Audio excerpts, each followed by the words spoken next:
A woman in pain collapsed on the subway, and staff knew she wouldn't make it to hospital in time.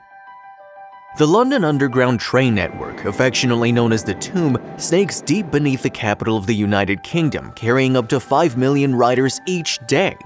Every one of those subterranean passengers has their own story, and sometimes a vital chapter of these personal biographies is written on the tube itself. On May 28, 2009, the then 32-year-old businesswoman Michelle Jenkins from Barking in East London hopped on a tube train on the Underground's Jubilee line at lunchtime. The newest line in the network, Jubilee trains travel from Stratford in the east of the city right through central London before finishing at Stanmore in the capital's northwest suburbs. Also, if you have not done so already, please subscribe to our channel and click that notification bell to get inspired by these real-life stories every day. Now, back to the story. Because it services so much of the city, it's not uncommon to board a Jubilee line train and feel distinctly uncomfortable. It can be sticky.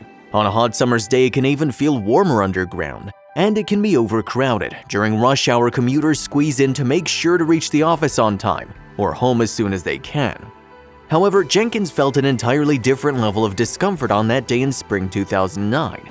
As her tube train made its underground path from station to station, the young woman suddenly realized she had to get off and get help, fast. Despite the unexpected and sharp pain she felt in her guts, Jenkins was able to disembark from the train in the station at London Bridge, one of the top 10 busiest terminals in the capital as of 2016. Jenkins made it as far as the station's ticket barrier, where she collapsed with the agonizing pain and begged for help from those working on the platform. Seeing how dire her situation was, London Underground employees took the stricken woman to their staff room. The worried tube workers then made what the London Evening Standard newspaper described as an urgent appeal over the station's loudspeaker system, asking if any of the travelers present at London Bridge was a doctor who could help the distressed woman. In the meantime, the station employees also called an ambulance. Tube staff also attended to her and made sure she was comfortable, according to a spokeswoman for London Underground. Very shortly afterwards, 3 doctors raced to lend assistance. They were believed to be from a nearby hospital, Guy's and St. Thomas's, but despite their rapid response, they wouldn't make it to the staff room in time to figure out what was wrong with Jenkins. Fortunately, London Bridge Customer Services Assistant Dorothy Ogendype was already on hand. She knew exactly how to help the woman in so much agony. That's because Jenkins's pain had come as a shock but was not totally unexpected. Jenkins was heavily pregnant, and Ogendype knew how to care for a woman in labor. She'd already assisted her sisters and cousins when they had given birth. Jenkins was the next on the list to deliver a baby with Ogendype's help. Her son arrived just after 2 p.m., the first baby boy ever born on the London Underground. The new arrival came into the world just 12 minutes after station staff called for an ambulance. Emergency services eventually arrived and took the healthy mother and son to the Royal London Hospital in nearby Whitechapel. Jenkins later declined any further press publicity after the initial reports and declined to inform Londoners about the name she had chosen for her baby.